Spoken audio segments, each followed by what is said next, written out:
Hello, Zainey friends, and welcome to another Makeup in a Movie with Mission Impossible Rogue Nation. number 5. If you guys like this kind of thing, get ready with me combined with movie reviews. Make sure you subscribe down below because you do not want to miss what's coming up because the holiday season is coming very quickly and there are a ton of good movies out there. Oh yes. A ton. So if you want to see how I did this look, then make sure you keep watching after the music. So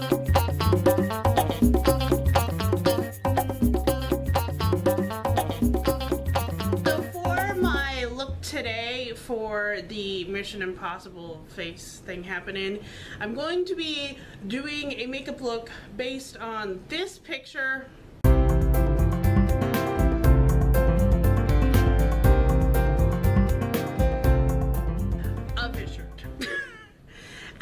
Which I know is kind of crazy. Already on my face, I have used the e.l.f. Flawless Finish Foundation that I'm trying out right now. This is in the shade Porcelain, and I really love this because it's kind of like classy looking, and it comes with a pump, which is also awesome.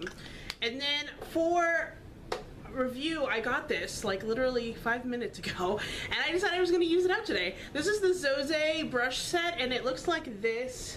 Has a nice little leather flap on top, and I'm going to be using these brushes in my look. It has a really nice powder brush, blush brush, concealer brush, and then a variety of different other brushes on here. So I'm going to be using these for my look today as well. So what I am probably going to start off with here, what I'm going to do is I'm going to start off with this Maybelline color tattoo, and it's in Inked in Pink. This is you've probably seen this floating around YouTube. It's a really cute color of like pink. I'm going to put that right on the base of my lid, and then I'm going to use the Go Beijing palette from Coastal Scents, and in this one I'm actually going to use a variety of these kind of shades here, which I will start with. I think after the Inked in Pink on the base, I'm going to use, let me say here, okay, so this color right here, it's kind of a lightish purple in the crease, and then this color, it's kind of a pinkish color over the base of the Maybelline color tattoo, and that is where we'll go from there. So yeah, Mission Impossible Rogue Nation. This movie is the 5th Mission Impossible movie to come out. I wasn't really excited about this movie. It's just not one of those franchises that is a big deal to me. You mean before you went to go see it, you weren't excited? Okay. No. I enjoyed the first one when that first came out. I really liked it. It was really cool, kind of a big deal at the time, I remember, because some of the special effects and the gadgets they used in it were really big. And then the whole like kind of twist with that story made it like a big deal when that came out. And then the second one came out, and I don't remember much of that, but I remember like I saw it and I wasn't as excited about it. So the second one wasn't that good in my opinion. Yeah, so I never saw the third movie, never got into it enough to want to go see that since I didn't like the second movie. The third movie was good. That's what I keep hearing. And then the fourth movie that came out, and like there was a whole new like group of people as far as making the movie, a whole new team, and a new team as well with the people that were in it. Right. So I was interested with the people that were going to be in the movie, and so I went and saw that. Loved it. Brad Bird did amazing. So this movie, I was like, well, I'll check it out. You know, gotta see it anyways, but really ended up loving it. A ton of fun. I think it's one of my favorite like action movies of the year. Comparing it to the other ones that I have seen of Mission Impossible, I think it's one of the better ones. It's what Mission Impossible is about. It's got the cool spies, it's got the intrigue, it's got the femme fatale, you know, that you're trying to figure out, like, is she a good guy, bad guy, what's going on? Yeah. I love that stuff, especially with spy thrillers, and this really did that.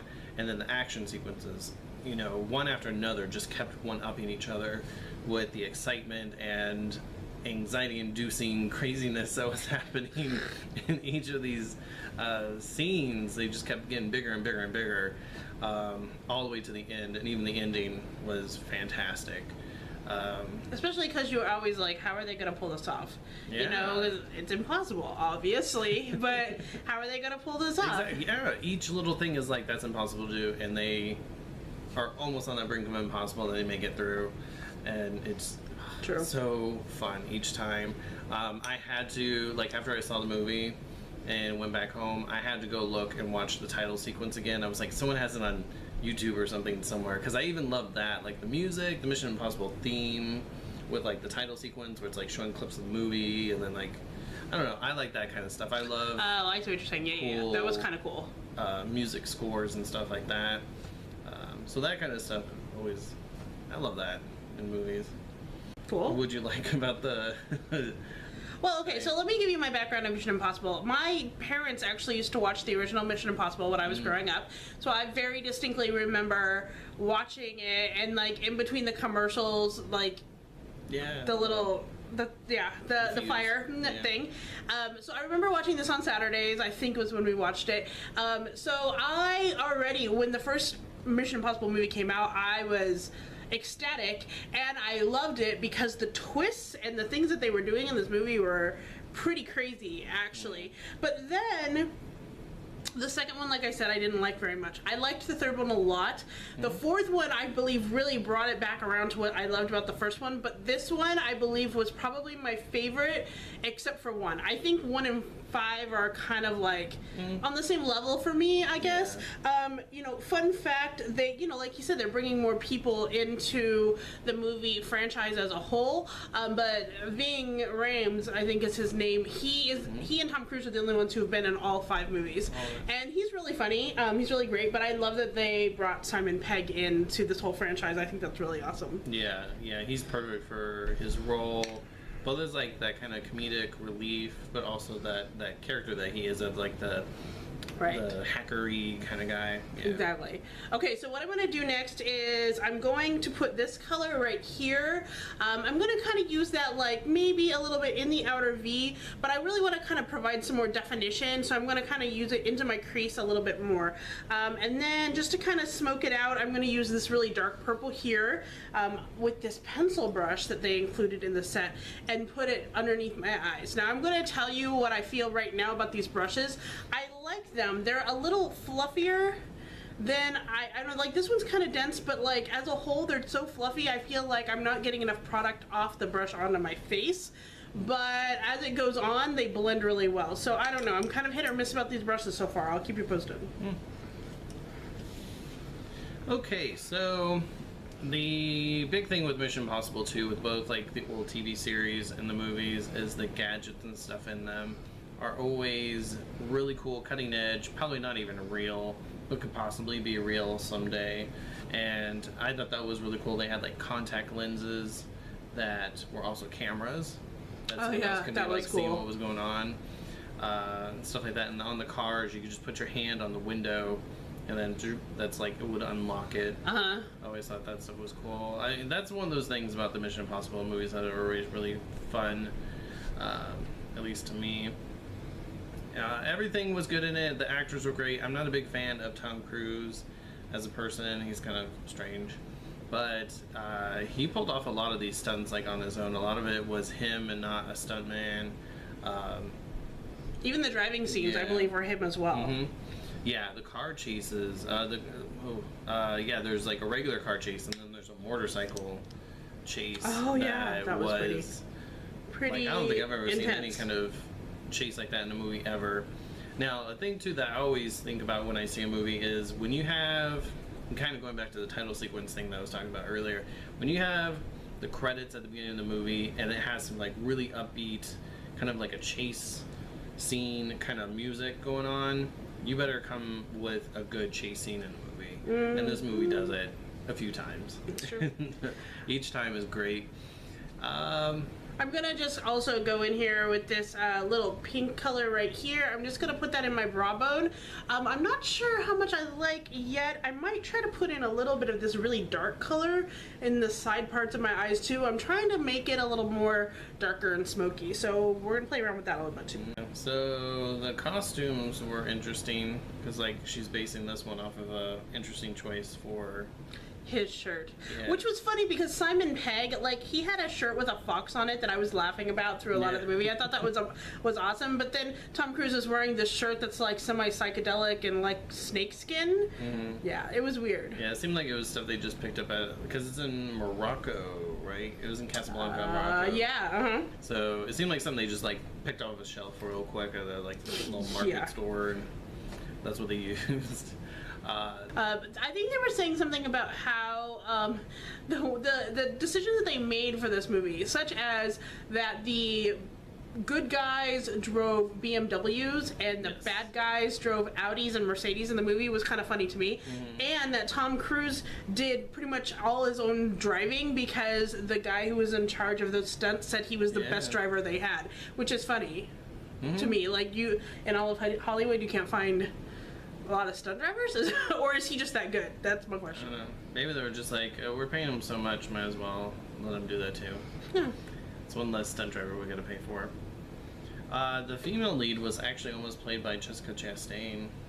Interesting. Yeah, she did not want to spend 6 months training for the role, though, so she did not. That was kind of crazy. I mean, especially like, okay, so the girl who's in this movie, that dress, which was kind of, I wanted to maybe base my look around that, this yellowish green dress that she's wearing. I thought it was interesting, but I didn't think that color would look very good on me. That's why I chose the shirt. But anyway, this dress, the things she does in this dress, it was amazing. And there's a reason why the slit goes up that high. It's not because she's trying to be like, I mean, she's trying to be sexy, but it's not like she's like, hey, no, that's not what's happening there. She's literally doing moves and taking people out in this dress. Yeah, it's another movie with a female that can get in there and kick butt with all the guys, and it's really cool. I really like that scene, where they're at the opera. Not really a spoiler or anything, but where she ends up taking the gun and she's gonna assassinate someone or shoot them, and there's that kind of like shot where she like picks up that gun and she's all like posed. And it kind of like comes up to her. I don't know, there's just something about that shot, I was just like, that's really cool. I mean, it's definitely like a sexual kind of thing. But like, it was a cool shot. I was like, this... For the males. Yeah. So what I'm going to do now is I'm going to use, this is my Jesse's Girl liquid eyeliner. I finally used up a bunch of liquid eyeliner that I had. So I can go back to this, which is my favorite eyeliner of all time, and this is in black. And then I'm going to do the eyes, which right now I'm trying to get rid of these two mascaras, the Maybelline Lash Sensational mascara and the Rimmel Rockin' Curves Scandalized mascara, to obviously do different things. This is an amazing mascara, this one right here. People rave about this stuff, and for good reason. It is awesome. Interesting. Alright, so looking at the cast, yeah, her name's Rebecca Ferguson. Don't really recognize her from any of the work she's done. She was in Hercules with which Hercules? The Rock, with Dwayne The Rock Johnson. Oh yeah? That came out like a year or two ago. Yeah, like a year ago. I vaguely remember that movie. Yeah, I didn't see it.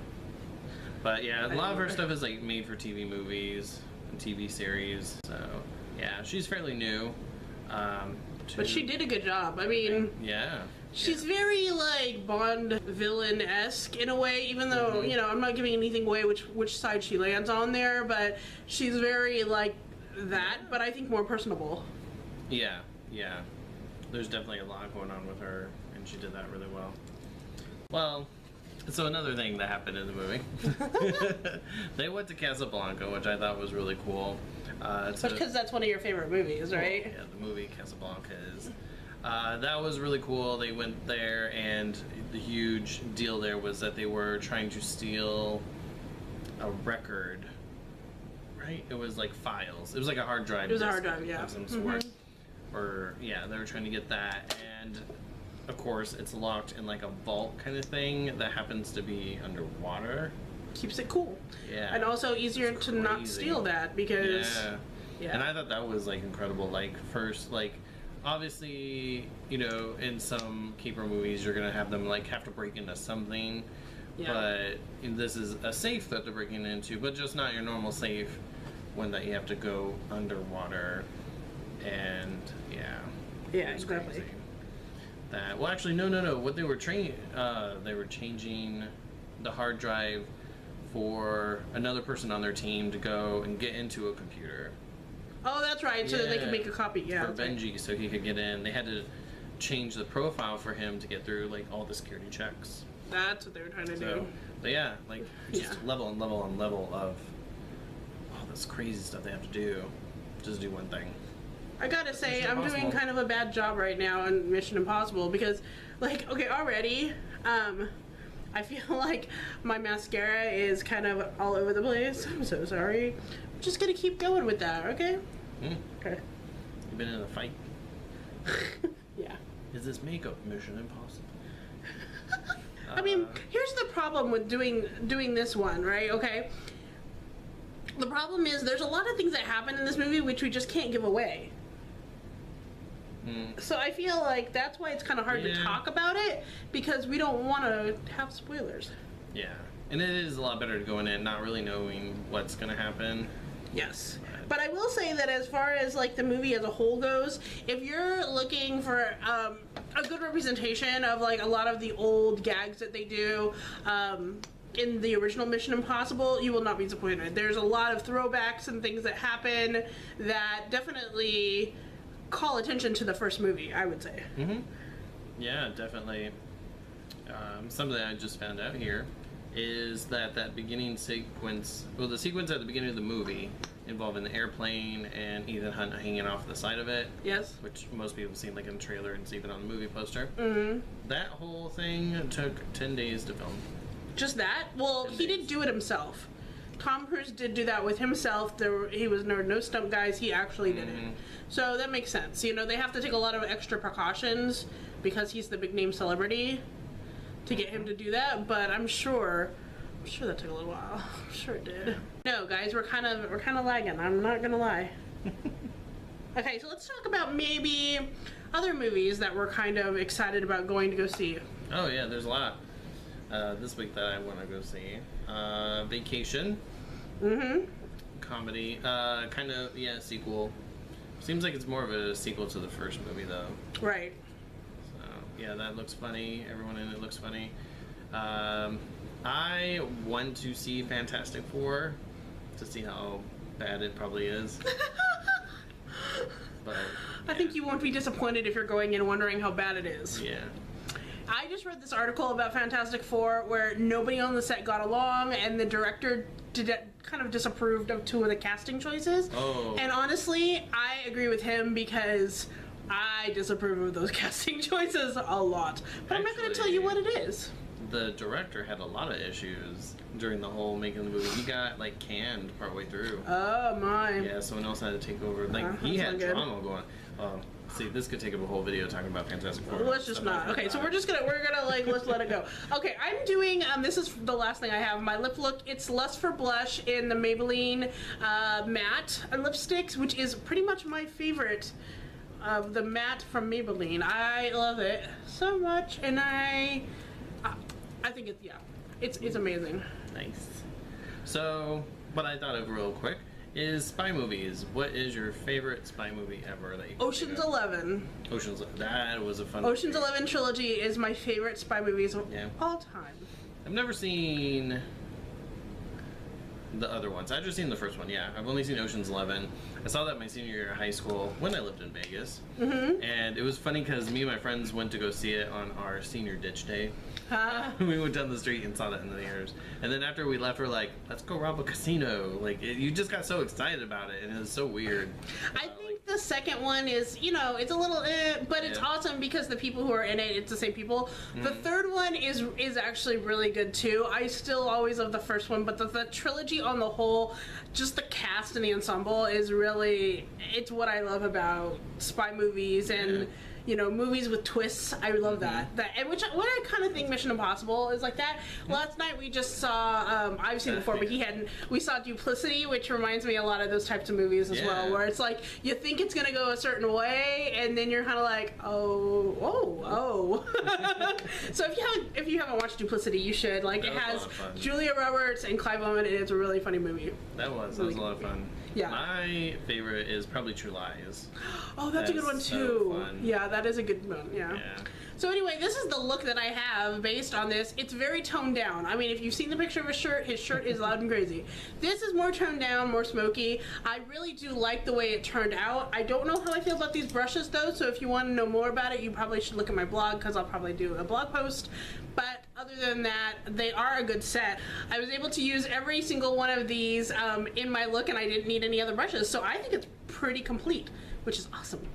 I'll put the link down below if you're interested in this set. Yeah.